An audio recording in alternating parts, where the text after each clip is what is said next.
ಈ ರಾಜ್ಯದಲ್ಲಿ ನಮ್ಮ ಟೂರ್ ನಡೀತಾ ಇದೆ. ನಿನ್ನೆವರೆಗೂ ಬೇರೆ ಬೇರೆ ಭಾಗಗಳಲ್ಲಿದ್ವಿ, ಇವತ್ತು ಇಲ್ಲಿ ಬಂದಿದ್ದೀವಿ. ಎಲ್ಲ ಕಡೆಯಲ್ಲೂ ನಡೆದಿರ್ತಕ್ಕಂಥ ಇದನ್ನು ವಿಷಯ ಕಲೆಕ್ಟ್ ಮಾಡ್ತಾ ಇದ್ದೀವಿ. ಇದರ ಬಗ್ಗೆ ನಾವು ಸದನದಲ್ಲಿ ಮಂಡಿಸ್ತೇವೆ. ಜೊತೆಗೆ ಕೇಂದ್ರ ಈಗಾಗಲೇ ಜಾಯಿಂಟ್ ಪಾರ್ಲಿಮೆಂಟರಿ ಕಮಿಟಿ ಅಪಾಯಿಂಟ್ ಮಾಡಿದೆ, ಅವ್ರಿಗೂ ಕೂಡ ಇದನ್ನು ಕಳಿಸ್ಕೊಡ್ತೇವೆ. ಕಳಿಸ್ಕೊಟ್ಟು ಎಲ್ಲೆಲ್ಲಿ ಈ ರೀತಿಯ ಅವಾಂತರಗಳಾಗ್ತಿದೆ, ಕಾರಣ ಏನು, ಯಾಕೆ ಈ ರೀತಿ ಆಗ್ತಿದೆ. ಯಾಕೆಂದರೆ ಈ ಜಾಗವನ್ನು ನಾವು ಈಗ ನೋಡಿದ್ವಿ. ಏನೇ ಇರಲಿ, ಕೋರ್ಟಲ್ಲಿ ಈಗಲೂ ಕೇಸ್ ಇದೆ ಅಂತಂದಮೇಲೆ ಇದನ್ನು ಬಂದು ಕಾಂಪೌಂಡ್ ಹಾಕೋದು. ಕಾಂಪೌಂಡ್ ಯಾರು ಹಾಕಬೇಕು? ಕಾಂಪೌಂಡ್ ಹಾಕೋದಿದ್ರೆ ಯಾರು ಹಾಕಬೇಕು? ಪೊಲೀಸ್ನವ್ರು ಬಂದು ಅವ್ರು ಹಾಕಬೇಕು. ಅವರು ಇದಕ್ಕೆ ತಗೋಬೇಕು ಅಥವಾ ಡಿ ಸಿ ಬರಬೇಕು. ಬಟ್ ಡಿ ಸಿ ಇಲ್ಲ, ತಹಸೀಲ್ದಾರ್ ಇಲ್ಲ, ಯಾರು ಏಕಾಏಕಿ ಸಮುದಾಯದ ಮುಖಂಡರು ಬಂದು ಮಾಡೋದು ಅದು ಸರಿಯಾದ ಕ್ರಮ ಅಲ್ಲ. ಮತ್ತು ಇಲ್ಲಿ ತಲತಲಾಂತರಗಳಿಂದ ಇದ್ದಾರೆ. ಜೊತೆಗೆ ನೀವು ನೋಡಿದ್ರಲ್ಲ, ಇಲ್ಲಿ ಈಗಾಗಲೇ ಸ್ಮಶಾನ ಕೂಡ ಇಲ್ಲೇ ಆಗಿದೆ. ಇಂಥ ಪರಿಸ್ಥಿತಿ ಇರುವಾಗ 100 ವರ್ಷದ ಮರ ಇದೆ. ಬಟ್ ನಿಮಗೆ ಎಲ್ಲಿ ಬಂತು? ನಿಮಗೆ ದಾಖಲೆ ಇದ್ದರೆ ಕೋರ್ಟಲ್ಲಿ ಹೋಗಿ, ಕೋರ್ಟಲ್ಲಿ ಆದಮೇಲೆ ಬನ್ನಿ, ತೊಂದರೆ ಇಲ್ಲ. ಆದರೆ ಈ ರೀತಿ ದುಂಡಾವರ್ತಿ ಮಾಡಿ ಜನರನ್ನು ಒಕ್ಕಲೆಬ್ಬಿಸಿ ರೈತರಿಗೆ ತೊಂದರೆ ಕೊಡ್ತಕ್ಕಂಥದ್ದು ಸರಿಯಾದ ಕ್ರಮ ಇಲ್ಲ. ಆದ್ದರಿಂದ ನಾನು ಸರ್ಕಾರಕ್ಕೆ ಮನವಿ ಮಾಡ್ತೇನೆ, ಇಂಥವುಗಳನ್ನು ತಕ್ಷಣ ನಿಲ್ಲಿಸಿ. ಸಿದ್ದರಾಮಯ್ಯನವರು ಒಂದೇ ಮಾತು ಹೇಳಿದ್ರು ಮೊನ್ನೆ, ಎಲ್ಲಿ ವಕಫ್ ಅಂತ ಬಂದಿದೆಯೋ ಅದು 11ನೇ ಕಾಲಮ್ನಲ್ಲಿ ಇರ್ತಕ್ಕಂಥದ್ದನ್ನು ತಕ್ಷಣದಿಂದಲೇ ತೆಗೆದು ಬಿಡ್ತೇವೆ. ಅಂದರೆ ಅರ್ಥ ಏನು?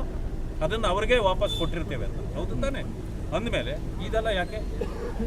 ಹಾಗಿದ್ದರೆ ಸರ್ಕಾರ ತೀರ್ಮಾನ ತಗೊಳ್ಳಿ ಏನು ಮಾಡಬೇಕು ಅಂತ. ನೀವೇನು ತೀರ್ಮಾನ ಕೊಡದೆ ಇದರಿಂದ 11th ಕಾಲಮಿಂದನೂ ತೆಗೆದಿದ್ದೀನಿ ಅಂತ ಹೇಳಿ ಮತ್ತೆ ಈ ಥರ ದುಂಡಾವರ್ತಿ ಮಾಡೋದು ಸರಿಯಲ್ಲ. ಆದ್ದರಿಂದ ಅವರಿಗೆ ಸರಿಯಾಗಿ ಪಾಠ ಕಲಿಸ್ತಕ್ಕಂಥ ಕೆಲಸ ಆಗಬೇಕು, ನಾವು ಮಾಡ್ತೀವಿ. ಸರ್, ಇನ್ನೊಂದು ನಿರ್ಮಲಾ ದರ್ಗಾಕ್ಕೆ ಏನಾದರೂ ಈಗಾಗಲೇ ನನಗೆ ಆ ಪತ್ರಗಳು ಕೊಟ್ಟಿದ್ದಾರೆ, ಪರಿಶೀಲನೆ ಮಾಡಿಸ್ತೇನೆ. ಅದೇನಾದರೂ ದರ್ಗಾ ಇರ್ಬೋದು. ಈಗ ನಮ್ಮಲ್ಲೂ ಯಾವುದು ಇಂಥವು ಎಷ್ಟಾಗಿದೆ? ರಾಮ ಮಂದಿರ ಎಲ್ಲಿಂದ ಬಂದಿತ್ತು? ಎಲ್ಲಿಂದ ಬಂದಿತ್ತು? ಆ ರಾಮ ಮಂದಿರ ಇವಾಗ ನಮಗೆ ಕೈವಶ ಆಯಿತು.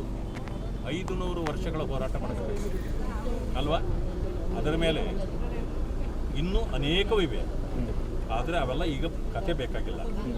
ಬಟ್ ಇಂಥ ಆಗಿರ್ತಕ್ಕಂಥ ಅನಾಹುತಕ್ಕೆ ಸರ್ಕಾರ ಉತ್ತರ ಕೊಡಬೇಕು. ಆ ಕೆಲಸವನ್ನು ನಾವು ಮಾಡಲಿಕ್ಕೆ ಹೊರಟಿದ್ದೇವೆ. ಅದು ದಾಖಲಾತಿಗಳು ಸರಿ ಇದೆ ಅಂತ ಪರಿಶೀಲನೆ ಮಾಡಿ ಹಂಗೇನಾದರೂ ಇದ್ದರೆ ಅದು ನಮ್ಗೆ ವಾಪಸ್ ಬರಬೇಕು, ಮಾಡ್ತೀವಿ. ಸರ್ಕಾರದಲ್ಲಿ ಈಗ CM ವಿಚಾರದ ಅಲ್ಲ, ಸಿದ್ದರಾಮಯ್ಯನವರು ಇಷ್ಟು ದಿವಸ ಮುಖ್ಯಮಂತ್ರಿ ಆಗಿರ್ತಕ್ಕಂಥದ್ದೇ ಆಶ್ಚರ್ಯ. ಅವ್ರು ಯಾವತ್ತೋ ಜೈಲಿಗೆ ಹೋಗ್ಬೇಕಾಗಿತ್ತು. ಈ ಜಮೀನು ನಾವಿವಾಗ ಜಮೀನು ಕದೀತಾವ್ರೆ ಅಂತ ಹೇಳ್ತೀವಲ್ಲ, ಅದರಲ್ಲಿ ಇವರು ಕಳ್ರೆ. ಮೊನ್ನೆ ಖರ್ಗೆ ಫ್ಯಾಮಿಲಿಯವರು, ಈ ಕಡೆ ಸಿದ್ದರಾಮಯ್ಯ ಎಲ್ಲ ಸೇರಿಕೊಂಡು ಜಮೀನು ಕದೀತಾರೆ. ನಾವು ಅಪಾದನೆ ಮಾಡ್ತಕ್ಕಂಥ ರಾತ್ರಿ ವಾಪಸ್ ಕೊಟ್ಬಿಡ್ತಾರೆ. ಕಳ್ಳತನದ ಮಾಲು ವಾಪಸ್ ಕೊಟ್ಬಿಟ್ರೆ ಕೇಸ್ ಇಲ್ವ ಅವ್ರ ಮೇಲೆ? ಹಾಗೆ ಇದು ಅವರು ಇಲ್ಲಿವರೆಗೂ ಇರೋದೇ ದೊಡ್ಡ ವಿಷಯ. ಇನ್ನೊಂದು ಕಡೆ ಏನು, ನಾನೇ 5 ವರ್ಷ ಮುಖ್ಯಮಂತ್ರಿ ಅಂತಾರೆ. DK ಶಿವಕುಮಾರ್ ಹೇಳ್ತಾರೆ ನಂದು ಅರ್ಧ ಅವಧಿ ನಂದು ಅಂತಾರೆ. 60 ವರ್ಷದಿಂದ ಇದು ದಲಿತರು ನಾವು ಆಗಲೇಬೇಕು ಅಂತ ಹೋರಾಟ ಮಾಡ್ತಿದ್ದಾರೆ. ಆದರೆ ಇದುವರೆಗೂ ದಲಿತರಿಗೆ ನಾವು ಮುಖ್ಯಮಂತ್ರಿ ಆಗಬೇಕು ಬಿಟ್ಕೊಡಿ ಅಂತ ಹೇಳೋ ತಾಕತ್ತಿಲ್ಲ ಕಾಂಗ್ರೆಸ್ಸಲ್ಲಿರೋರಿಗೆ. ನಿಮಗೆ ತಾಕತ್ತಿಲ್ಲ ಅಂತಂದರೆ KH ಮುನಿಯಪ್ಪನವರೇ, ಮಾನ್ಯ ಖರ್ಗೆ ಅವರೇ, ಮಾನ್ಯ ಪರಮೇಶ್ ಅವರೇ, ನಿಮಗೆ ತಾಕತ್ತಿಲ್ಲ ಅಂದರೆ ನೀವೆಲ್ಲಾದರೂ ಹೋಗಿ ರಾಜಕೀಯ ಸನ್ಯಾಸ ತಗೊಳ್ಳಿ. ಗುಲಾಮಗಿರಿಯಲ್ಲಿ ಯಾಕ್ರಿ ಸಾಯ್ತೀರಿ? ರಾಜಕೀಯ ಸನ್ಯಾಸ ತಗೊಳ್ಳಿ. ತಾಕತ್ತಿಲ್ವಾ ನಿಮಗೆ ತಗೊಳ್ಳಕ್ಕೆ? ಈಗ DK ಶಿವಕುಮಾರ್ ಮತ್ತು ಸಿದ್ದರಾಮಯ್ಯ ಭಿನ್ನಾಭಿಪ್ರಾಯಗಳಿದೆ ಸರ್.